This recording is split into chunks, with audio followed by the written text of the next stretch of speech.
le Goal Tree, sachez-le, fait partie d'un ensemble plus vaste. Il y a 6 outils dans quelque chose que l'on appelle le Logical Thinking Process. Le Goal Tree, c'est le premier dans l'ordre de ce processus.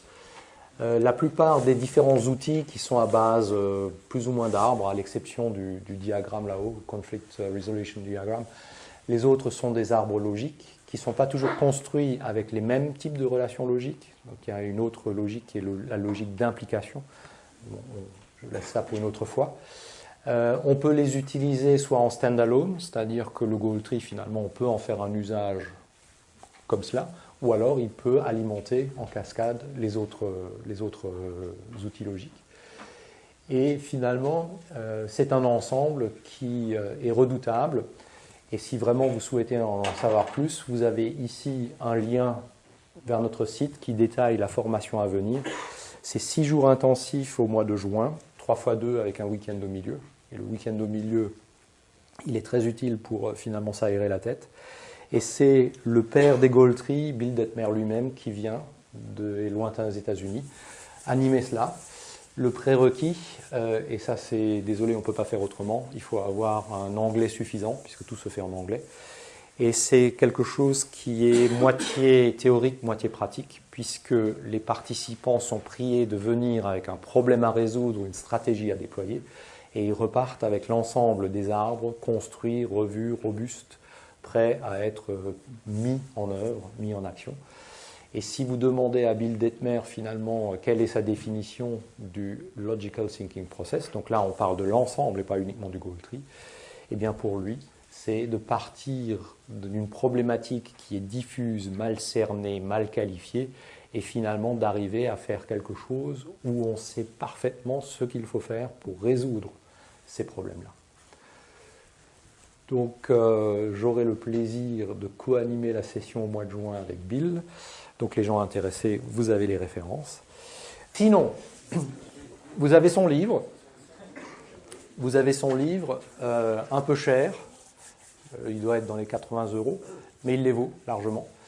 Si vous prenez la formation chez nous, de toute façon, ce livre et un autre fait partie du pack, donc vous l'aurez.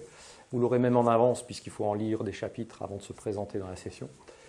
Et je vous ai fait ici une petite fiche de synthèse à propos uniquement du Goal Tree. D'accord ? Un mot encore sur le bouquin, il est vraiment très bien parce qu'il vous donne pas à pas l'ensemble de la démarche pour l'ensemble du Logical Thinking Process. Donc ça commence par le Goal Tree, mais il va bien au-delà. Et comme c'est un excellent pédagogue, il a finalement tout mis dans ce bouquin. Mais après, il faut aussi humblement reconnaître que quand bien même on a lu le livre, quand bien même on s'est essayé à l'exercice, rien ne vaut un coaching personnalisé que l'on obtient auprès de lui. Sinon, il y a des compléments d'information aussi. Sur la chaîne YouTube de Maris Consulting, il y a des interviews de Bill, il y a un certain nombre de choses qui sont proposées. Et il y a mes œuvres personnelles, donc qui sont distinctes, où étant très fan de ces outils-là, j'en ai mis sur mon blog en anglais et sur mon site web. Et je vais développer dans pas trop longtemps des petites vidéos. Et puis finalement, en wrap-up, en quelque sorte, voici une espèce de petite image de synthèse. Donc, il y a à peu près 10 étapes si vous voulez mettre en œuvre du but, de l'énoncé du but à sa réalisation. Donc, bien entendu, il faut le définir. Et vous voyez styliser la petite pyramide hiérarchique. Qui c'est qui définit le but? Ça ne peut être que le sommet de la pyramide. Alors, pourquoi? Parce que soit ce sont les propriétaires, et ils savent très bien pourquoi ils ont mis la structure en place. Eux, ils doivent connaître la finalité de cela.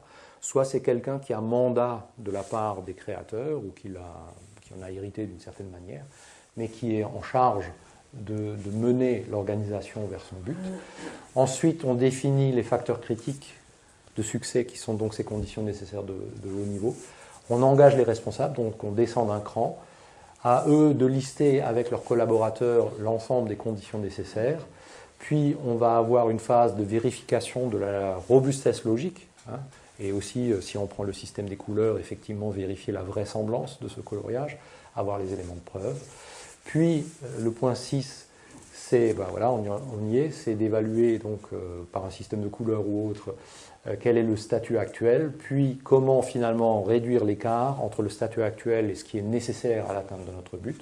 Nous allons mettre en œuvre ces actions. À un certain moment, il va falloir vérifier et ajuster les statuts au fur et à mesure de la réalisation des actions. Et on va boucler entre 8 et 10 le temps de réalisation, réaliser et de verdir notre arbre afin que tout doucement nous arrivions à réaliser notre but. 19h08. Tac.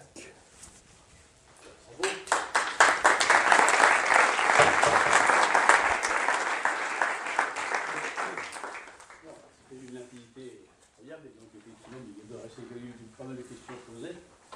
Donc je vais poser déjà les trois premières questions, le temps que vous réfléchissiez un petit peu les questions. Alors, il y a juste une chose qui est bon, dans un point de détail, mais par exemple dans le bouquin d'Etmer, là, il y a les arbres, enfin, ici c'est très arborescent, quoi. Oui. Et dans le bouquin d'Etmer, ça se croise un peu plus en même temps. Donc, oui, c'est vrai. C'est une volonté de dire je présente simplement, ou alors c'est un parti pris de dire non, il ne faut pas que ça se croise un petit peu. Alors, il y a les deux.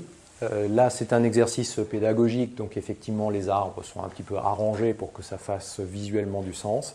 Mais néanmoins, ta remarque est judicieuse.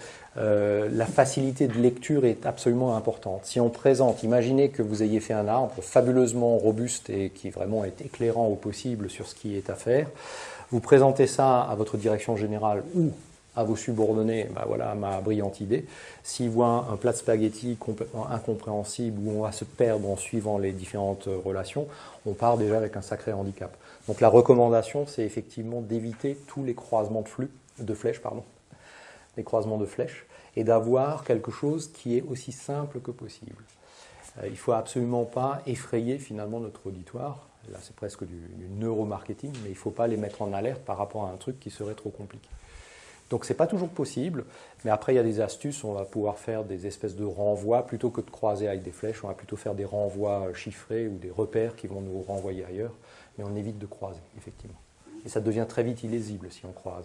Et imagine que ce soit un support de présentation, si le présentateur finit lui-même par s'emberlificoter dans sa propre œuvre, ça fait des ordres. Et voilà. Donc, il peut y avoir une condition nécessaire qui peut être dans plusieurs... Tout à fait, elle peut alimenter plusieurs... Oui, tout à fait. Du coup, pour une facilité de lecture, ce que vous dites, c'est quoi? C'est la dupliquer ou la... Non, pas la dupliquer. À ce moment-là, on ferait partir. Alors, quand c'est possible, on modifie notre structure pour qu'elle soit harmonieusement présentée. Si ce n'est pas possible, on va faire plutôt un système de renvoi qui, de cette fameuse condition nécessaire, on a une petite bulle qui dit va donc au point A, et puis le point A, on va le retrouver un peu plus haut. Arbre logique, il y a quand même toutes les mind mapping qui sont très adaptées à représenter un arbre logique. Aujourd'hui, avec les grands écrans tactiles, les trucs comme ça, je trouve que c'est bien. On peut déployer une branche, la refermer, l'ouvrir. Donc on utilise encore les post-it quand même. Nous utilisons les post-it. Alors les consultants sont des grands consommateurs de post-it, même s'ils ont déjà un fort taux de digitalisation dans leur structure. Mais il y a ce côté tactile qui, à mon sens, est irremplaçable. Et la première des choses que va dire Bill Detmer aussi, c'est prenez un crayon avec sa gomme, et puis vous allez voir que vous allez effacer très souvent, vous allez déplacer très souvent. On va déchirer les post-it, on va les remplacer, etc. Alors tu vas me dire très certainement, avec le digital, pas de problème. Néanmoins, on avait un des participants qui venait du monde de l'IT et qui était avec son PC sur les genoux. Et en fait, ça a quand même cassé tout le côté un petit peu participatif parce que c'était difficile de voir ce qu'il faisait. Pour lui, c'était difficile de partager avec les autres participants. Et finalement, ça n'avait pas du tout la tête des mêmes arbres que tous les autres, puisqu'il était contraint par son logiciel. Donc, on ne préjuge pas pour ceux qui veulent, oui, les moyens informatiques le permettent. Après, on reste un peu, pour des raisons pédagogiques, je vais dire, on va rester un peu old school. Et puis, très honnêtement, dans mon atelier pharma, je n'aurais jamais pu déployer des moyens digitaux, alors que des post-it, déjà, c'était limite parce qu'on n'y a pas droit en principe. Il faut du papier spécial, hein, Oui. dans le pharma. C'est sûr. Donc, on a fait ça dans une pièce loin de l'atelier, etc. Et puis après, des grands plans sur des traceurs. Mais digital, ça n'aurait pas du tout eu le même impact, y compris pour la communication par la suite. Maintenant, ça n'empêche pas qu'on puisse utiliser des moyens plus modernes. Question? Comment on fait pour manager ceux qui n'apparaissent pas dans le goal tree? Parce que justement, s'il y avait 20 initiatives stratégiques, c'est que certainement chacun avait pensé à son initiative qui était logiquement participer au goal. Par exemple, si on veut être le nouveau leader, il y a le commercial qui va dire qu'il faut absolument développer les marchés, la qualité qui dit qu'il faut absolument améliorer la qualité. Et chacun va logiquement essayer de trouver un critical factor. Donc, comment on fait pour les limiter qu'à 5? Et puis ensuite, comment on fait pour manager les 15 autres qui n'ont pas réussi à mettre leur... Alors, en général, on va se rendre compte que les énoncés sont recevables, c'est-à-dire qu'ils vont trouver leur place dans l'arbre. En définitive, les ajustements à faire, c'est juste de vérifier à quel niveau dans l'arbre ils vont se trouver. Est-ce que c'est réellement un facteur critique de succès comme l'émetteur pensait qu'il était, ou est-ce qu'on va pouvoir lui démontrer, ben non, finalement ce n'est qu'une condition nécessaire, et tu vois bien, et le cheminement rationnel va le démontrer. Donc, au bout d'un certain nombre de petites itérations, les différentes pièces du puzzle trouvent leur place, sachant quand même qu'il y a des éléments qui peuvent être sujets à discussion. Certains vont voir plutôt une logique avec une condition en haut et une autre en bas, alors qu'une autre personne va dire non, non, moi je ne suis pas du tout d'accord, c'est plutôt l'inverse. Et il est vrai qu'il y a des cas où des fois c'est un peu, les deux sont recevables. Donc là, soit il faut le juge de paix, soit il faut trouver un autre argument. Et puis il y a derrière d'autres arbres, d'autres outils logiques qui permettent en particulier de régler, vous l'avez peut-être vu au passage, de régler des conflits. Ce qu'on appelle des conflits, ce sont justement des objectifs antagonistes. Donc ça aussi, on en a fréquemment. Par exemple, les achats vont avoir de très bonnes idées qui vont être de l'optimisation dans leur cours, mais qui ne vont pas forcément faire les affaires ni de la qualité, ni de la logistique ou de la production. Et bien comment finalement on va pouvoir les remettre d'accord? Là, on a d'autres outils qui sont plus adaptés que le goal tree, qui viendra en soutien finalement pour régler tout cela. C'est pareil avec les nice to have, il y a des outils qui permettent de... Là, je dirais c'est plutôt le talent managérial de soit d'expliquer, ben non, c'est irrationnel, ça ne trouve pas sa place, ou alors, si vraiment on est sur de l'opposition forte et on voit bien qu'on va batailler ferme, etc., là, ça relève plus de l'art du management, je dirais. Outils en tant que tel, pas dans cette collection-là, mais c'est plutôt la subtilité avec laquelle soit on peut convaincre les gens, soit on peut trouver un terrain d'entente. Il y en a peut-être un quand même, si c'est le même outil d'ailleurs, il s'appelle Evaporating Cloud. Moi, je préfère l'appeler le diagramme de résolution des conflits, Conflict Resolution Diagram, qui peut-être peut solutionner certaines choses et démontrer le côté soit irrecevable, soit de trouver un compromis gagnant-gagnant. C'est la force de l'outil.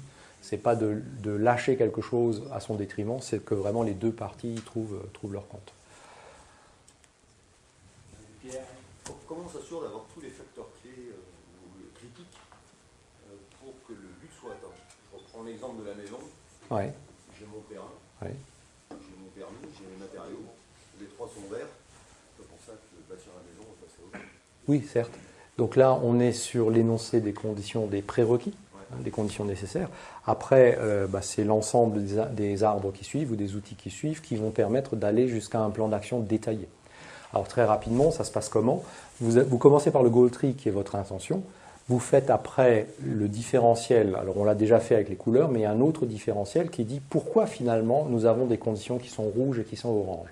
Là, vous rentrez dans un autre arbre qui s'appelle le Current Reality Tree, où vous allez analyser pourquoi finalement vous n'arrivez pas à obtenir ces conditions nécessaires ou pas au statut souhaité. D'accord? Donc vous allez faire une analyse rationnelle. Une fois que vous avez cette analyse rationnelle, vous allez trouver un petit nombre de causes racines critiques. D'accord?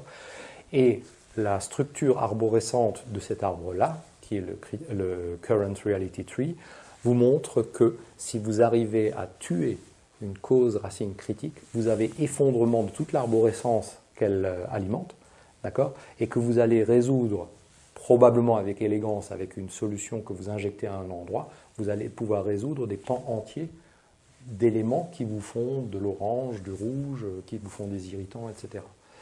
Ensuite, par derrière, il va y avoir le Future Reality Tree, où finalement on va montrer comment on va injecter ces solutions dans la réalité courante, pour arriver à un autre arbre encore qui est celui de la transition, c'est-à-dire on va se poser la question quels sont tous les différents obstacles sur mon chemin.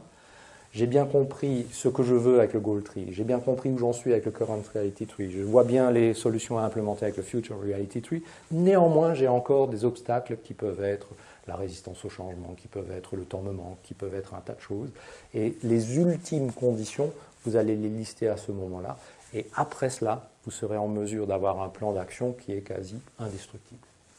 Donc il y a toute une cascade d'outils qui suivent. Mais on peut les utiliser ou pas, en fonction du besoin, etc. J'ai une question qui me semblait être un peu près équivalente à ce que vous allez poser, mais évidemment je n'ai pas la réponse là. C'est effectivement comment on peut préjuger l'exhaustivité des necessary conditions. Vous nous avez expliqué que verticalement, dès qu'on arrive sur des évidences, c'est la limite de déclinaison. Par contre, un peu comme sur l'autre méthode, horizontalement, parce qu'en fait, la définition exhaustive, vous nous avez parlé du nécessaire mais pas suffisant, justement, quel est le cumul des conditions nécessaires qui peuvent nous permettre d'être suffisants pour atteindre les conditions supérieures. Je ne sais pas si je peux avoir une question. Si. Parce que c'est cartésien comme démarche, sur que dans ce sens-là, la méthode... Alors, la première des réponses, c'est que vous allez inviter un certain nombre de parties prenantes et pas vous limiter à un petit nombre, et vous allez essayer d'ouvrir en pluridisciplinaire pour avoir plusieurs visions des choses. Ça, c'est la première réponse. Deuxième réponse, des choses dont je n'ai pas parlé, lorsque vous allez injecter des solutions plus tard, elles peuvent très bien produire des effets pervers. Donc il y a aussi un mécanisme qui permet d'éviter des effets pervers. Et donc, comment on évite ces effets pervers? Il faut développer de nouvelles conditions nécessaires et de nouvelles solutions, donc ça devient des branches latérales, si vous voulez, d'accord, qui peuvent être des compléments également à ce qui était défaillant dès le départ. Et puis finalement, c'est le travail itératif sur ces différents arbres qui va vous montrer aussi au fur et à mesure que vous allez les implémenter qu'on n'a probablement pas été exhaustif au départ. Néanmoins, dans les différents cas que j'ai pu accompagner, on n'a pas eu de gros trous. Là, tout de suite, je ne vois même pas une défaillance majeure. En général, on a quand même... on a en général ce qu'il faut pour que l'on puisse implémenter et être relativement exhaustif. Alors, probablement un jour, j'en découvrirai qui avait son trou. Là, tout de suite, le cas ne s'est pas encore produit. Mais je pense que la clé, c'est vraiment de s'entourer quand même de gens, de ne pas rester dans un vase clos, c'est d'essayer d'ouvrir, de faire vérifier votre arbre ou vos arbres par un ensemble d'acteurs pour avoir pluridisciplinarité, plusieurs visions, etc. Une autre question qui est reliée avec la conférence précédente, c'est que quand on dit qu'on a un arbre indestructible, surtout dans un monde VUCA. Dans un monde VUCA, oui. Donc, en fait, j'imagine que l'arbre se rend visite, oui. Évolue, c'est quoi les fréquences? Alors, comment ça se passe? Il me faut préciser que la robustesse ou son côté indestructible, c'est du point de vue rationnel. Au moment où on le fait, on peut vérifier la rationalité et sa robustesse rationnelle. Donc, une fois que ça c'est fait, il n'y a pas un contre-argument qui peut venir le torpiller, ou alors on n'a pas vu un truc énorme, et évidemment l'invité qui vient le scrutiniser, comme on dit, va mettre le doigt sur un manque, et c'est une rustine à trouver. Après, donc ça c'est la première des choses, il est indestructible du côté rationnel. Si les choses évoluent, c'est ce que je disais tout à l'heure, il y a des grandes chances que le haut de la structure reste pérenne, parce que notre finalité est très probable qu'elle reste quand même toujours d'actualité, que probablement un certain nombre de facteurs critiques de succès vont rester pérennes, mais que tu vas avoir des conditions nécessaires de plus bas niveau qui vont être à revisiter. Et donc oui, il faut le retravailler. Maintenant, il se peut effectivement qu'un séisme majeur rebatte complètement les cartes, auquel cas, là, tout le travail est à refaire, c'est vrai. Et par rapport à ton intervention, vous aviez, me semble-t-il, la chaîne critique est une nouvelle approche de la planification, qui revisite un petit peu les fondamentaux, etc. En définitive, ce que je vous ai montré, tourner l'arbre, Là, je vous ai montré le goal tree que l'on fait tourner de 90 degrés. Mais le dernier des arbres, qui est l'arbre des prérequis, prerequisite tree, si celui-ci, vous le tournez, vous avez l'amorce d'un work structure breakdown qui peut immédiatement vous emmener dans une planification sous chaîne critique. Donc on a une cohérence sur les différents outils et on reste toujours dans ce corpus de la théorie des contrats.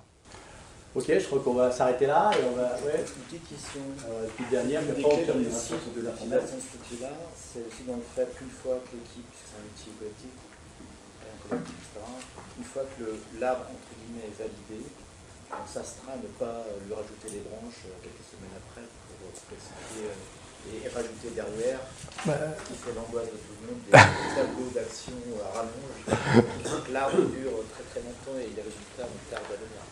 Alors, si ce sont des nice to have, maintenant vous connaissez ma posture là-dessus. Donc là, j'aurai une réponse relativement simple pour éviter que les branches parasites se développent. Si ce sont des manques et qu'effectivement il y a eu un arbre incomplet qui mérite d'être complété, il faut être humble et reconnaître qu'on ne l'a pas finalisé suffisamment. Après, l'inflation d'action, je pense que si on a bien construit notre affaire dès le départ, il n'y a pas de raison que l'on aille vers ces floraisons extraordinaires. Et au contraire, on peut avoir des effets pervers, ce que j'ai mentionné tout à l'heure. Et donc, à un certain moment, on va se poser la question, est-ce qu'il ne faut pas couper des branches qui nous amènent vers des choses qui vont être indésirables potentiellement? Alors, ça répond probablement que partiellement à la question, mais il y a ces mécanismes qui existent. Donc, de vérifier qu'il n'y a pas des branches parasites qui poussent. Et après, c'est revenir à la rationalité. Si ce n'est pas indispensable, on ne prend pas. Et il faut être discipliné pour pouvoir l'imposer. Ok, merci. Bravo.